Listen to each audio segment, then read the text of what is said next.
Hello, welcome to Ammus Kannus channel. നമുക്കൊരു നാടൻ ഉച്ചയൂണായാലോ. അതിനുവേണ്ടി നമ്മൾ നല്ല മാമ്പഴ പുളിശ്ശേരി ഉണ്ടെങ്കിൽ നല്ല പുളിയും മധുരമുള്ള നല്ല പഴുത്ത മാങ്ങ എടുത്ത് വെച്ചിട്ടുണ്ട്.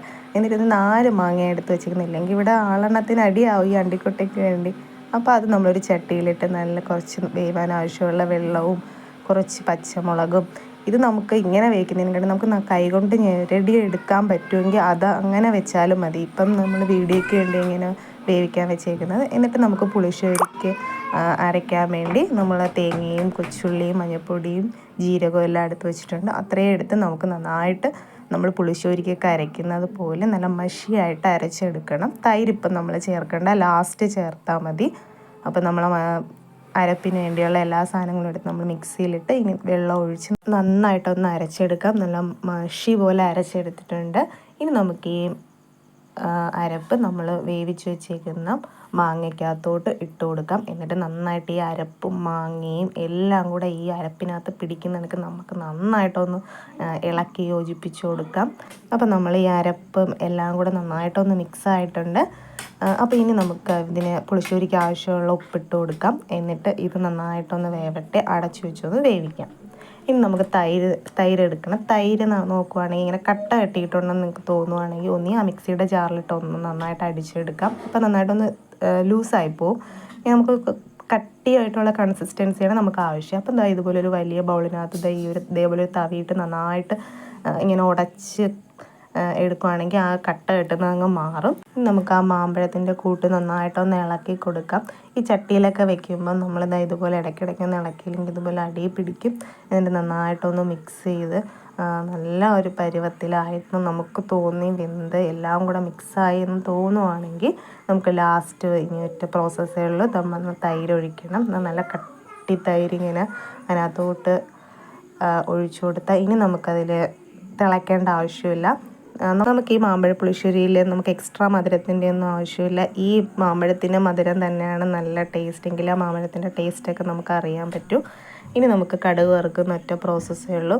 സാധാ നമ്മൾ ചട്ടി ചൂടാക്കി അതിനകത്ത് എണ്ണ ഒഴിച്ച് നമ്മൾ കൊച്ചുള്ളി ഇട്ട് കൊച്ചുള്ളി ഒന്ന് മൂത്ത് വരുമ്പോഴത്തേക്കും നമുക്ക് നല്ല നാടൻ കറിവേപ്പില ഇട്ട് കൊടുക്കണം.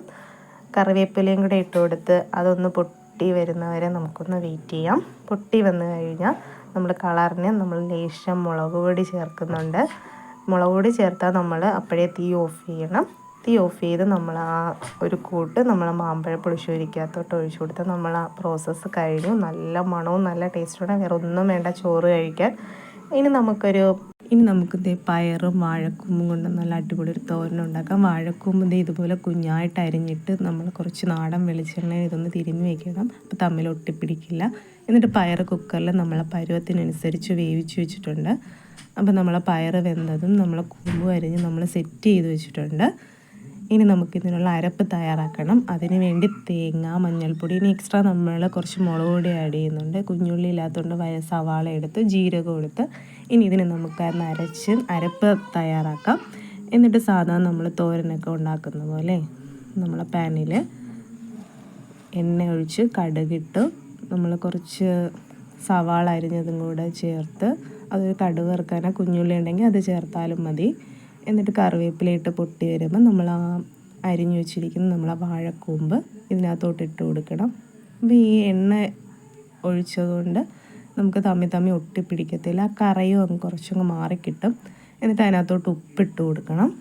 ഉപ്പിട്ട് നന്നായിട്ട് മിക്സ് ചെയ്തിട്ട് നമ്മളപ്പോൾ തന്നെ അതിനകത്ത് തോരൻ്റെ അരപ്പിടുന്നുണ്ട്. ഈ തോരൻ്റെ അരപ്പും ഈ വാഴക്കൂമ്പും കൂടെ ഒരുമിച്ചാണ് നമ്മളിനി വേവിക്കുന്നത്. എന്നിട്ട് നമുക്കതിനെ അടച്ച് വെച്ചൊന്ന് വേവിക്കാം.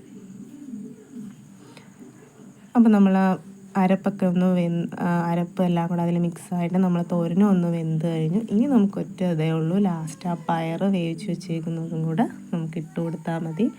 ഇവിടെ നമ്മൾ പയറിൽ ഉപ്പിട്ടിട്ടില്ല. നമ്മൾ ഉപ്പ് നോക്കിയിട്ട് വേണമെങ്കിൽ ഇവിടെ ഉപ്പും കൂടെ നമുക്ക് ഇട്ട് കൊടുക്കാം. ഇനി നമുക്ക് കറി വെക്കാൻ നല്ല കുറച്ച് ചാളയാണ് കിട്ടിയിരിക്കുന്നത്. ചാള നല്ല ക്ലീൻ ചെയ്തപ്പോൾ പരിഞ്ഞിൽ കിട്ടി. എന്നാൽ പിന്നെ അതിനെ ഒന്ന് ഫ്രൈ ചെയ്യാമെന്നും വിചാരിച്ചു. ഇപ്പോൾ തേങ്ങ അരച്ച് പെട്ടെന്നൊരു മീൻകറി ഉണ്ടാക്കാം. തേങ്ങയും കൊച്ചുള്ളിയും മല്ലിപ്പൊടിയും ഉലുവാപ്പൊടിയും മഞ്ഞൾപ്പൊടിയും മുളക് പൊടിയും കൂടെ ചേർത്ത് അതിനകത്ത് കുറച്ച് പുളിയും കൂടെ ചേർത്ത് നമ്മൾ നന്നായിട്ട് മിക്സിയിലിട്ടൊന്ന് അടിച്ചെടുക്കാം. ആ മിക്സിയിൽ അടിച്ചതിനെ നമ്മൾ ചട്ടിയിലോട്ട് മാറ്റി നമുക്ക് എരിവിനനുസരിച്ച് മുളകും ഉപ്പും ജാറ് കഴിയ വെള്ളം കൂടെ ഒഴിച്ച് തിളച്ച് വന്നിട്ട് നമ്മൾ ഉപ്പില്ലെങ്കിൽ അവിടെയും കുറച്ച് ഉപ്പിട്ട് കൊടുക്കുന്നുണ്ട്. പിന്നെ നല്ല നാടൻ കറിവേപ്പിലയും കഴുകി ക്ലീൻ ചെയ്ത് വെച്ചിരിക്കുന്ന നമ്മൾ ചാളമീൻ ഓരോന്നായിട്ട് അതിനകത്തോട്ട് ഇട്ട് കൊടുക്കണം. എന്നിട്ട് നന്നായിട്ടൊന്ന് കരണ്ടിയിട്ട് ഇളക്കി കൊടുത്തിട്ട് അടച്ചു വെച്ച് നമുക്കൊന്ന് എണ്ണ തെളിയുന്നവരെ വേവിച്ചെടുക്കാം, പറ്റിച്ചെടുക്കാം. ഇവിടെ വേണമെങ്കിൽ കടുക് വറുക്കാം. ഇപ്പം നമ്മൾ കടുകൊന്നും ഇതിൽ വറുക്കുന്നില്ല, അല്ലെങ്കിൽ നല്ല ടേസ്റ്റാണ്. നമുക്ക് ഇതൊന്ന് ഫ്രൈ ചെയ്തെടുക്കാം. മുളക് പൊടിയും മഞ്ഞൾപ്പൊടിയും ഉപ്പ് മാത്രമേ അതിലിട്ടിട്ടുള്ളൂ. എന്നിട്ട് എണ്ണ ഒഴിച്ച് നമ്മൾ കറിവേപ്പിലയും നമ്മൾ ആ പരിഞ്ഞിലും കൂടെ ഇട്ട് നന്നായിട്ടൊന്ന് ഫ്രൈ ചെയ്തിട്ട് ലാസ്റ്റ് നമ്മൾ ആ ഒരു ഉള്ളിയും കൂടെ ഇട്ട് ലാസ്റ്റ് നമ്മളൊന്ന് മിക്സ് ചെയ്തെടുക്കുന്നുണ്ട്. നമ്മൾ ആ മീൻകറി എല്ലാം പറ്റി എണ്ണയും നെയ്യും എല്ലാം തെളിഞ്ഞു വന്നിട്ടുണ്ട്.